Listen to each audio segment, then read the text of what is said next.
Olá, irmãos, sejam todos bem-vindos a mais um vídeo do Vem Segue-me. No estudo do Vem Segue-me dessa semana, nós estamos estudando o livro de Mosias, capítulos do 18 ao 24. O livro de Mosias no livro de Mórmon. Então, o meu nome é Baltazar e nós vamos estudar agora esses capítulos do livro de Mosias. Nesse estudo dessa semana, nós vamos ver a respeito de Alma e do povo de Alma. E também vamos ver um pouco a respeito de Lime e do povo de Lime. Alma foi um dos sacerdotes do rei Noé.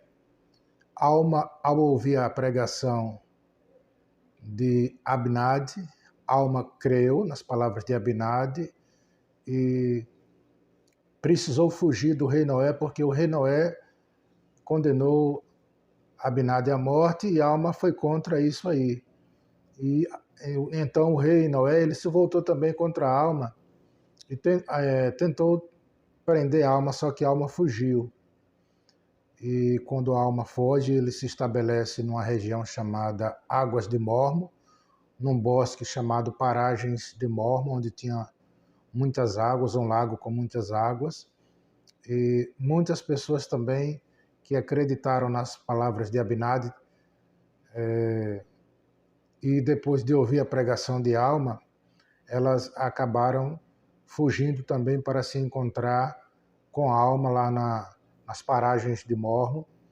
E aconteceu que um grupo de pessoas se estabeleceu ali, naquela região onde Alma estava refugiado, e as pessoas também passaram a viver ali. Uma comunidade se formou ali, liderada por Alma, e eles viviam ali escondidos, onde Alma ensinava o evangelho, batizava as pessoas, e elas começaram a viver o evangelho ali naquela região, longe do rei Noé, onde pudessem ter liberdade. E acontece que com a morte do rei Noé, um dos filhos do rei Noé, chamado Lime, assume o trono, e Lime começa a fazer as coisas diferentes do seu pai. O seu pai foi um homem iníquo, e Lime começa a fazer as coisas de maneira diferente, começa a temer a Deus. E o que acontece? O povo de Lime também estava vivendo sob o regime, o domínio dos Lamanitas, e Alma, ao se estabelecer longe do rei Noé, continua a sua comunidade separada, afastada do povo de Lime, mas também acontece que o povo de Alma acaba caindo nas mãos dos Lamanitas e acaba também sendo dominado pelos Lamanitas, tendo que pagar impostos aos Lamanitas, e não tinham total liberdade, embora eles podiam adorar a Deus, mas eles não tinham liberdade, não eram livres e eram submissos e pagavam impostos aos Lamanitas. Então, Alma ensina a respeito dos convênios que nós podemos fazer com o Senhor e dos convênios que aquele povo, o povo de Alma, fez com o Senhor. Ele ensina muito sobre o batismo, sobre servir a Deus e sobre servir ao próximo. Vamos ler uma escritura aqui, Mosias, em Mosias 18, do 8 ao 10, diz o seguinte: E aconteceu que ele lhes disse, eis aqui as águas de Mormon, pois assim eram chamadas, e agora, sendo que desejais entrar no rebanho de Deus e ser chamados seu povo, e sendo que estáis dispostos a carregar os fardos uns dos outros, para que fiquem leves, sim, e estáis dispostos a chorar com os que choram, sim, e consolar os que necessitam de consolo e servir de testemunha de Deus em todos os momentos e em todas as coisas e em todos os lugares em que vos encontreis, mesmo até a morte, para que sejais redimidos por Deus e contados com os da primeira ressurreição, para que tenhais a vida eterna. Agora vos digo que, se for esse o desejo de vosso coração, o que vos impede de serdes batizados em nome do Senhor, como um testemunho perante ele, de que haveis feito convênio com ele, de servi-lo e guardar seus mandamentos, para que ele possa derramar seu espírito com mais abundância sobre vós. Então, a alma, depois de pregar, depois que ele viu que aquele povo acreditou em suas palavras, a alma desafia o povo a se batizar, a fazer convênio com Deus, para que pudessem ter com mais abundância o Espírito do Senhor em suas vidas. Então, esse estudo dessa semana, essa lição dessa semana, fala sobre convênios. É muito importante que nós possamos entender a importância de se fazer convênios com Deus. Não só de fazer, mas de fazer e cumprir com esses convênios. De sermos fiéis, de perseverarmos até o fim, obedecendo às leis do Senhor, servindo a Deus e servindo ao nosso próximo. Porque só podemos chegar à presença de Deus, só podemos voltar à presença de Deus na eternidade, no reino celestial, se nós fizermos os convênios com o Senhor e cumprirmos com esses convênios. Não basta fazer os convênios, é necessário ser fiel até o fim, perseverar até o fim.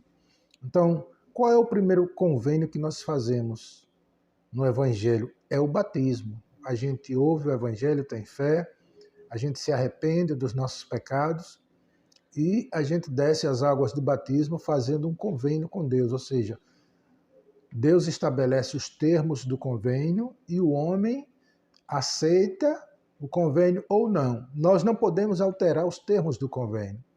Deus estabeleceu e nós precisamos ser submissos a Deus.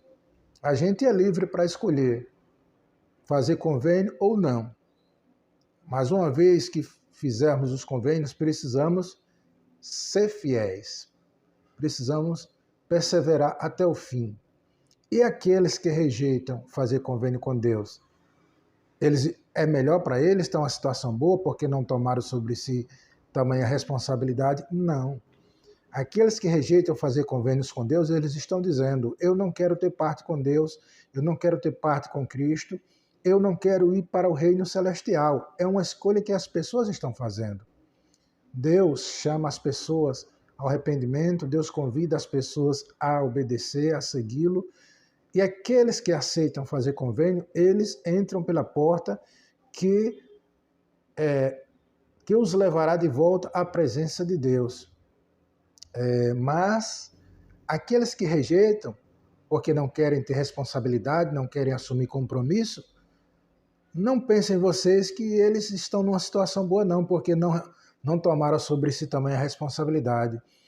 O Senhor diz, lá no Novo Testamento, Cristo diz, aquele que crê e for batizado será salvo, mas quem não crê já está condenado.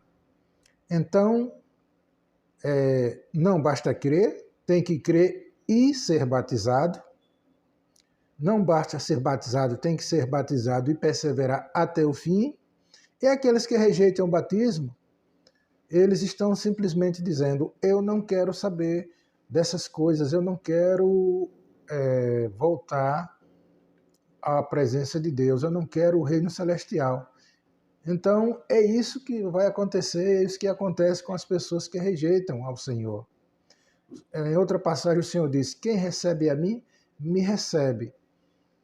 A mim e aquele que me enviou. Mas quem me rejeita, rejeita a mim e rejeita aquele que me enviou. Quem enviou Cristo foi Deus Pai.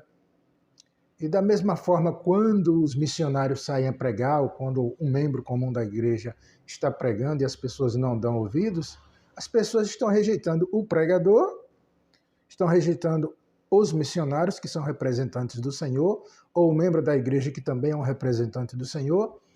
As pessoas rejeitam o servo do Senhor, estão rejeitando o Senhor também e estão rejeitando o Pai de nosso Senhor, que é Deus, o Pai de nosso Senhor Jesus Cristo, e, consequentemente, estão rejeitando o reino celestial, estão rejeitando a maior de todas as bênçãos, que é a exaltação ou salvação no reino celestial. Simplesmente assim.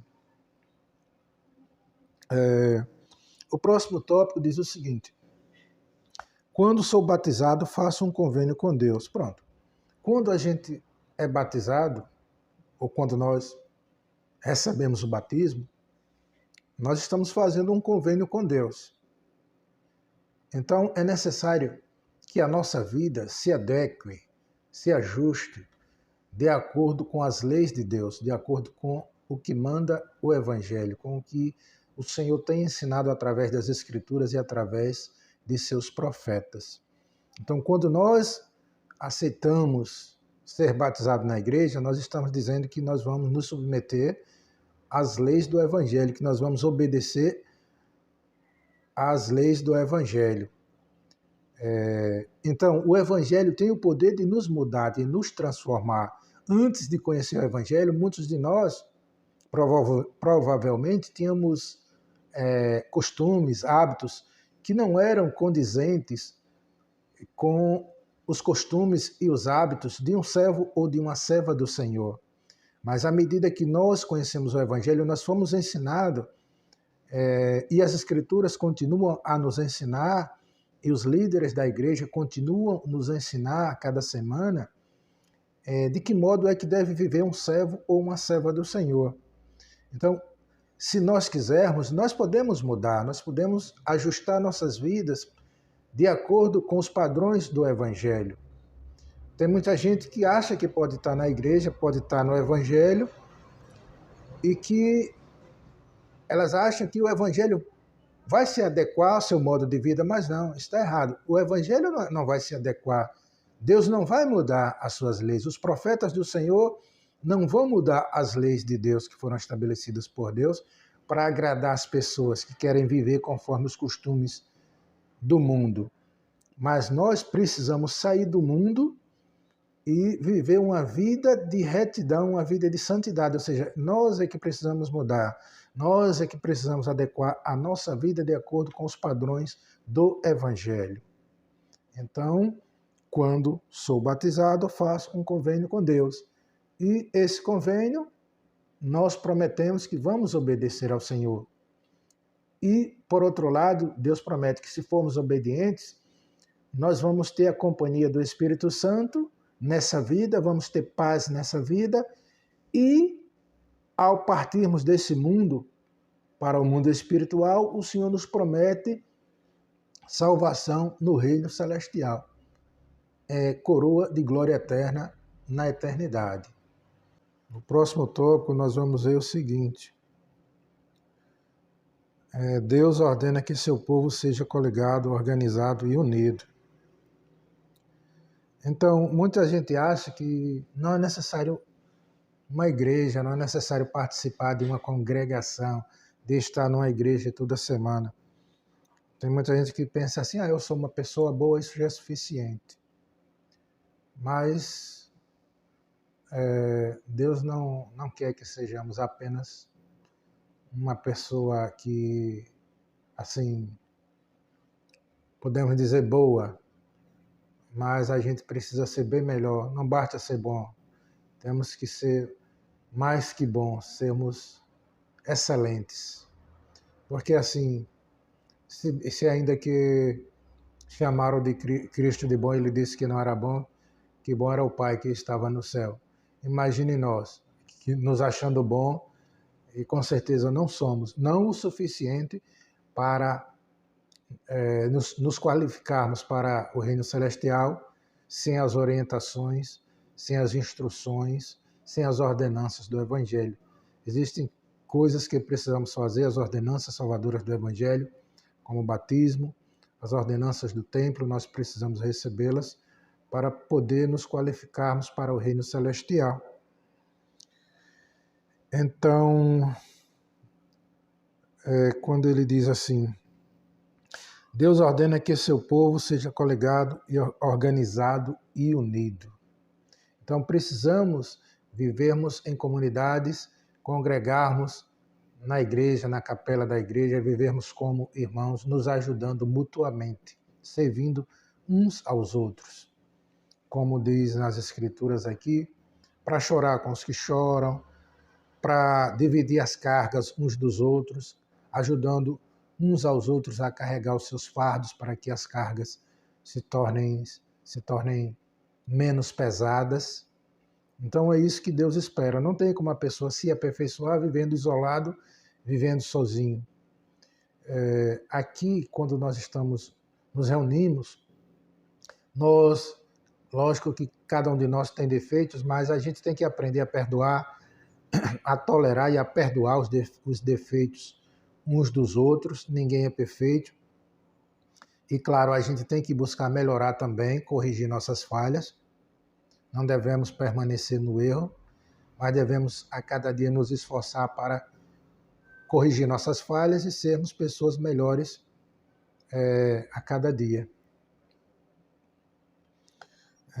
Vamos ler aqui, Mosias 18:21, diz o seguinte: E mandou-lhes que não contendessem entre si, mas que olhassem para a frente, com um único fito, tendo uma fé e um batismo, tendo os corações entrelaçados em unidade e amor uns para com os outros. Ou seja, devemos viver em harmonia, em união. Devemos nos esforçar para que isso aconteça. Se acontecer divergências, desentendimentos, é para a gente procurar a reconciliação. Não é para se afastar uns dos outros, guardar mágoas e nos tornarmos inimigos, não. É para se perdoar. Devemos perdoar uns aos outros e procurar nos corrigir. Então, é essencial que vivamos juntos, como irmãos. Precisamos estar na igreja para congregar, para aprender o Evangelho, para partilhar do sacramento, que nós só podemos partilhar lá, a não ser em tempos como na época da pandemia, que as pessoas não podiam se juntar por causa da contaminação, e foi liberado para que as pessoas pudessem abençoar e tomar o seu sacramento nos seus lares. O bispo autorizou que os portadores do sacerdócio pudessem fazer isso em seus lares. A igreja instruiu aos bispos, que é quem tem as chaves para autorizar essa ordenança, para que pudesse ser feito em casa. Mas quando cessou esse período de restrição, então ninguém mais tem essa autorização para fazer, para abençoar e tomar o sacramento em sua casa, para ministrar o sacramento em seu lar. Todos precisamos ir até a capela para participarmos dessa ordenança sagrada que o bispo tem as chaves para presidir e determinar onde ela deve ser feita. Somente as pessoas que estão enfermas em casa ou nos hospitais, o bispo pode designar portadores do sacerdócio para ir em seus lares ou em um hospital para administrar o sacramento, para ministrar o sacramento, melhor dizendo. Mas fora isso, quem tem condições tem que ir até a capela para tomar o sacramento lá, mesmo que isso requeira sacrifício, mas é necessário. E precisamos renovar os convênios que fizemos no batismo e no templo toda semana. Se a gente não está trabalhando ou não está doente, impossibilitado de ir até a capela, o nosso lugar no domingo é na igreja, na capela, para assistir à reunião sacramental, tomar o sacramento e assistir todas as aulas e todas as reuniões daquele dia. É isso que o Senhor espera de cada um de nós. Quando nós fizemos o convênio, quando nos batizamos, nós prometemos que todo domingo estaríamos lá na igreja, nos reunindo como irmãos para partilharmos dignamente do sacramento. Quando assumimos esse compromisso de nos tornarmos servos de Deus, não foi para a gente ir um domingo, ficar outro em casa, no outro domingo vai para a praia, no outro domingo vai pescar, no outro domingo vai para um lazer, aí um mês depois eu vou para sacramental. Não é assim que Deus quer, não é assim que Deus espera de cada um de nós. O domingo é sagrado, precisa ser guardado esse dia, assim como todos os mandamentos. e o sacramento precisa ser partilhado por nós. Precisamos dele para renovarmos as promessas que fizemos, ou seja, o convênio que fizemos no batismo e o convênio que fizemos no templo. Quando nós tomamos o sacramento dignamente, nós estamos dizendo: Senhor, eu estou aqui. Eu sou imperfeito, mas eu estou aqui, eu quero continuar te servindo, eu quero continuar trilhando esse caminho. Eu quero ir para o reino celestial, eu quero que a tua graça me alcance. Eu quero que perdoes os meus pecados. Então, é dessa forma que nós devemos pensar e agir. E o próximo tópico: Deus ajuda a carregar meus fardos. Então, o povo de Lime, que vivia lá na mesma época de Alma, só que o povo de Lime estava vivendo na cidade de Leinef, a cidade da qual Alma fugiu da presença do rei Noé. E então o povo de Lime era contemporâneo de Alma e do povo de Alma. O povo de Alma também fugiu para ir viver com Alma lá na floresta onde tinha as águas de Mormon, uma fonte. E eles estabeleceram uma comunidade lá, quando fugiram do rei Noé. E tanto o povo de Lime estava sendo oprimido pelos lamanitas, quanto o povo de Alma também passaram a ser oprimidos, explorados pelos lamanitas. Então, o povo de Lime, ele buscou ao Senhor para suportar as dificuldades, os fardos pesados que os lamanitas estavam colocando sobre eles, cobrando altos impostos. E o povo de Alma também estava sofrendo também, sendo oprimido pelos lamanitas. O povo de Alma era um povo que tinha se arrependido de seus pecados, fez convênio com o Senhor, e ainda assim o Senhor permitiu que eles caíssem nas mãos dos lamanitas, para a gente ver que nós não estamos isentos. Mesmo quando a gente está fazendo o que é certo, está buscando ao Senhor, está frequentando regularmente a igreja, ainda assim não estamos livres dos desafios, das provações. As provações vêm, as dificuldades vêm, mas a gente precisa ficar firme na nossa fé, sem desistir. Foi isso que aconteceu com o povo de Alma, e também o povo de Lime começa a buscar o Senhor, começa a se arrepender dos seus pecados. E a gente vê que nesse período chega um homem chamado Amon, lá na terra de Leinef, e entra em contato com Lime e com o povo de Lime. Inclusive, Amon é preso, porque os guardas do rei Lime acharam que era um espião, mas depois eles descobrem que... Depois o povo de Lime descobre que Amon era um homem que tinha vindo da cidade de Zaraenla, e eles acabam fazendo amizade com Amon, e Amon acaba falando a respeito do povo de Zaraenla, a respeito do rei Mosias, e aí eles têm uma esperança de que eles vão conseguir escapar, se livrar de alguma maneira, se libertar das garras dos lamanitas, e realmente isso vai acontecer. O Senhor vai providenciar uma maneira que eles vão se libertar e vão fugir da cidade de Leinef, e eles acabam indo para a cidade de Zaraenla. No dia de fazer o pagamento do vinho, eles dão muito vinho, dão vinho demais da conta, da quantidade que eles costumavam dar em forma de pagamento. Eles dão muito mais, e aí os guardas lamanitas que vigiavam eles bebem, ficam bêbados, e aí o povo de Lime foge, todo mundo foge da cidade.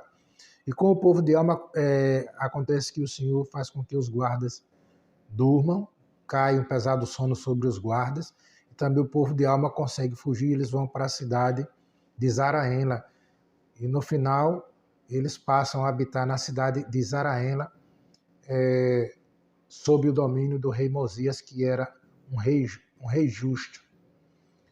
E dessa forma, tanto o povo de Lime quanto o povo de Alma são libertos e fogem para viver na cidade de Zaraenla. Deixa eu ler aqui uma escritura em Mosias 21:16, que diz o seguinte: E aconteceu que começaram aos poucos a prosperar na terra e começaram a cultivar grãos em maior abundância e a criar rebanhos e manadas para não sofrer fome. Então, o povo de Lime começa a trabalhar, o Senhor os abençoa para que eles não sofram fome, e eles começam a suportar os fardos que eram pesados, e o Senhor os abençoou, dando-lhes força e fé e coragem, e eles assim, mas porque eles buscaram, eles tiveram a iniciativa de buscar o Senhor, eles se arrependeram dos seus erros, buscaram ao Senhor e conseguiram superar suas dificuldades. E aqui o próximo tópico diz o seguinte: posso confiar no Senhor. Então, embora eles tivessem se arrependido de seus pecados, a alma e seu povo ainda estavam em cativeiro. Suas experiências mostram que confiar no Senhor e ser fiel a nossos convênios nem sempre evita nossos desafios, mas com certeza nos ajuda a superá-los. E é verdade, aqui em Alma 23, 21 e 24 diz o seguinte: Não obstante, o Senhor julga conveniente castigar seu povo, sim, ele prova sua paciência e sua fé. Entretanto, quem nele confia será elevado no último dia. E assim foi com este povo, pois eis que vos mostrarei que eles foram reduzidos ao cativeiro e ninguém poderia salvá-los, exceto o Senhor, seu Deus. Sim, o Deus de Abraão e Isaque e de Jacó. E aconteceu que ele os libertou e mostrou-lhes o seu grande poder, e grande foi a sua alegria. Então, mesmo que as coisas estejam difíceis, devemos continuar confiando em Deus. No seu tempo, no momento certo, o Senhor vai nos dar o livramento. E às vezes tem coisas que vêm e a gente passa por aquilo, uma determinada doença, uma coisa que nos aflige, e que o Senhor não vai retirar aquilo de nós. Mas Ele guarda a sua bênção, a maior recompensa para a eternidade. Tem pessoas fiéis que sofrem perdas, ou que deixam esse mundo por causa de uma doença que não foi curada, mesmo a pessoa tendo fé, ou mesmo sendo uma pessoa fiel, às vezes sofre um acidente e perde a vida. Mas só que para Deus, essas coisas é como se a pessoa não tivesse sofrido perda nenhuma, porque Deus vai recompensá-la na eternidade.